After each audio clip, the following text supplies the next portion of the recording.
I am here at IFA 2013 with the Acer President of Smartphone Business Group, ST Liew. Thank you for joining us, ST. Definitely appreciate you coming and talking with us for a little bit. We're here talking about your latest smartphone, the Liquid S2.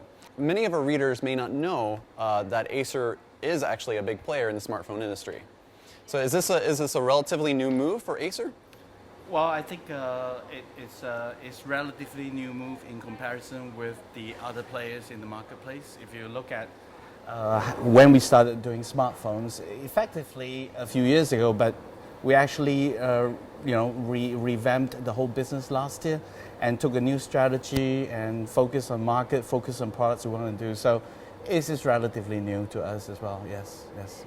And if I may just describe a little bit why we think it's important and that we have the opportunity to be successful in smartphones, because Acer, as you know, is a big IT provider. Mm-hmm. We do an entire portfolio of products from the smallest screen right now. The smallest screen smartphone we have is a 3.5 inch, and you can go all the way up to all-in-one in our IT space that sit on your desk.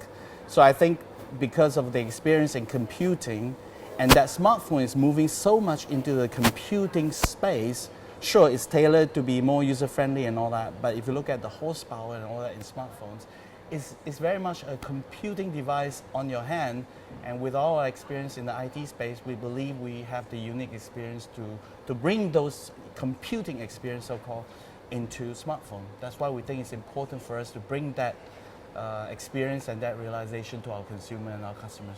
Sure. And are there any specific regions that you're trying to hit first? Is there a special strategy that you're taking in terms of expanding your reach? Yes, I started this role beginning of last year. So the first thing I did was actually to be focused, and we were very focused on our European market. We have a very good team of individuals, sales team and technical and marketing people right here in Europe. Mm-hmm. So last year we focused all our attention in Europe, and we actually pared down the portfolio to just do a few models to support Europe. And since the end of last year, we started going to Southeast Asia, the emerging economies. So this year we operate mostly in Europe and in Asia.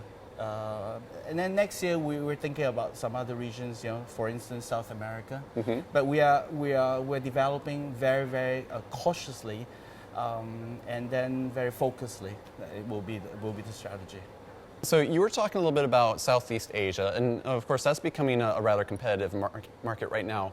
What are you doing with some of your latest products and some of your latest strategy to really make a mark in that area? Yeah, we have traditionally having a good presence in Southeast Asia. Our PC side, our IT business has a leadership position in most of the most populous country in Southeast Asia. For instance, Indonesia, Thailand, Malaysia, Singapore. So we already have a well-established credibility of the brand. Mm-hmm. And on top of that, as you know, smartphones and all consumer products also need something that's beyond product, and that's service. We have a very extensive service and distribution network in Southeast Asia. So by leveraging these things, we believe that we could become a relevant player in comparison with some of our emerging competitors from some other countries. And that's why we think that we have really a good opportunity to win in these countries. And from a perspective of products, we, with our people already in these countries for the past how many years, we actually have a very good understanding of what the customers want and what the consumers want. And by using these distribution channels, by working with our partners in the regions, I believe we can put all these experiences into products and then become relevant and successful in this country. Just to give you an example, we have been rather successful in shipping one of our lowest tier, mass market products, a 3.5 inch device, mm-hmm. into Thailand recently. and it's been selling very well. So I'm pretty confident about that. We're very, very cautious, very focused in terms of our product strategy, and in terms of our partnership with our existing partners in the region. Yeah, and Acer, let me show off the latest device that you're announcing here at IFA, and you also have one as well in black. This is the Liquid S2. Now we'll have a full hands-on at our website, so you can check that out. But I just want to show this off a little bit. Now this is one of Acer's top products. This is your flagship. Yes. Would you flagship, say? Yes. Okay, and it's a 6-inch device. So you're really going after that large smartphone market. Now, tell us. I know you were talking to me a little bit before the interview about your overall strategy in terms of making an ideal size and something that customers would really want. So can you tell us just a little bit more about your overall design focus and strategy with a device like the S2? Sure. When you look at the device like this, and if you look back to some of the other devices we have, the most prominent thing that you would see from our device is a signature curvature we have, like this particular product. The design, the back curves around your hand with a very comfortable hold. Even at 6-inch, we do believe that the engineers and the designer has done a fantastic job just to make sure it sort of hug your palm. And like you said, this is a rather big phone, and we call it phablet, right? It's a crossover between a tablet and a phone. We believe that with the increasing usage of a smartphone, lesser in the voice area, but more in control, in data, in browsing, in entertainment, it's inevitable that the display will have to get bigger, and then the resolution, all this good stuff will come together. And on top of that, because of the horsepower of the CPU behind this thing comes with a quad-core 2.2 gig CPU. I mean, this thing is a PC in your hand. So with that kind of horsepower, you really want to maximize and optimize the experience to the physical design. We think that 6-inch is just about the threshold of a phone could be. Now, never say never, like I was talking to you before the interview. As we excel more in our physical design, the whole thing might get smaller a little bit, and then we might, squeeze the display a little bit bigger. But the whole concept is to fully enable our consumers, our users, to enjoy the kind of horsepower and the kind of brilliant display and entertainment and productivity tools that this product comes with it. So we think this is a great product, and it is our flagship, and then you'll see more from us in the future. Okay. Now, you were talking a little bit about just making sure that it's most natural for the hands of consumers and making sure it's as optimized as you possibly can. I know there's a lot of people that are still skeptical about phones that are this size. Do you feel that a phone of this size and the way it's designed is still going to appeal to some of these consumers, some of the skeptics? I think that's a good thing about Acer, because Acer does provide you with the entire portfolio. Like I said, our smallest screen is a 3.5-inch, and that 3.5-inch would help to pull some of the feature phones user over to the smartphone arena. I mean, this fantastic thing called smartphone should be widely enjoyed by all the people in the world.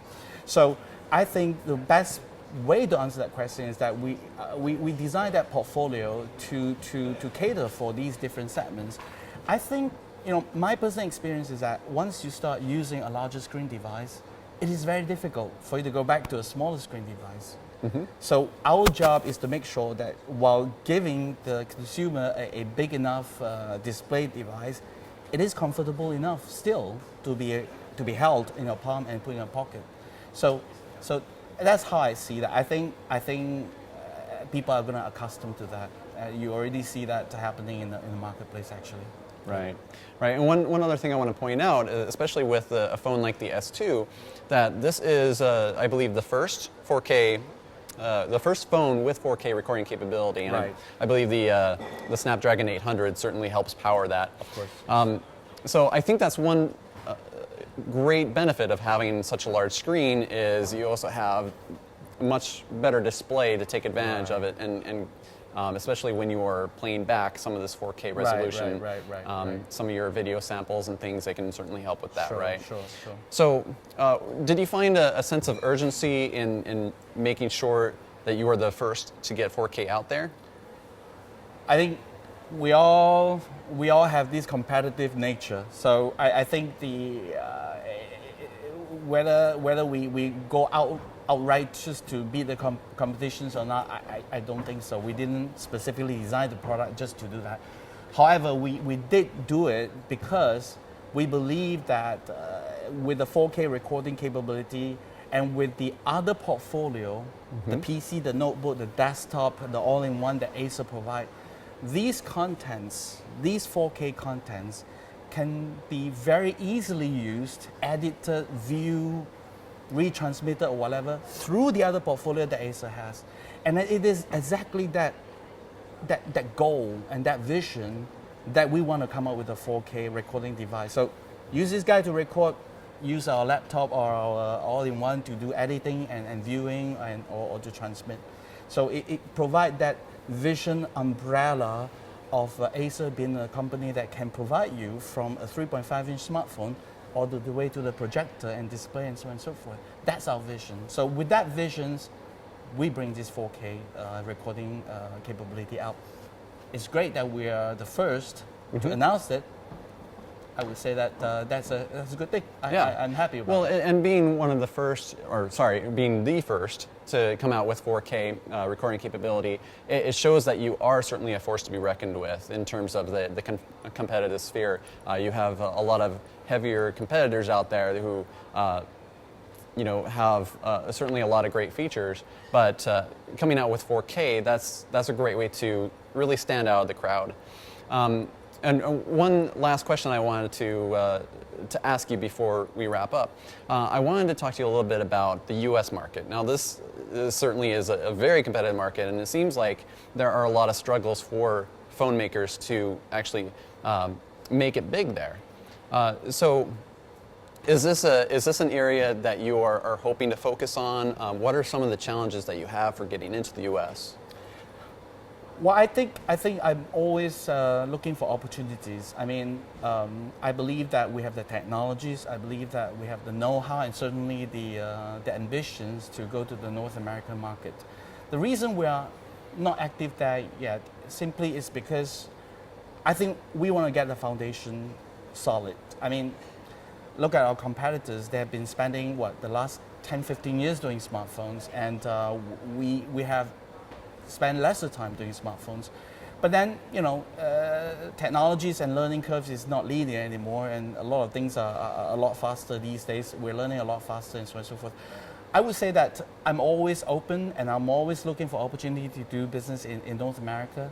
The only reason I'm not there yet is because there are only 31 days in a month and I'm running out of days in a month. So yeah, absolutely. I think we have the capability to do North America. It is a very competitive market, and I want to be very sure that when we go to North America, we are equipped with the best possible technology and experience that the consumer will realize that just like that.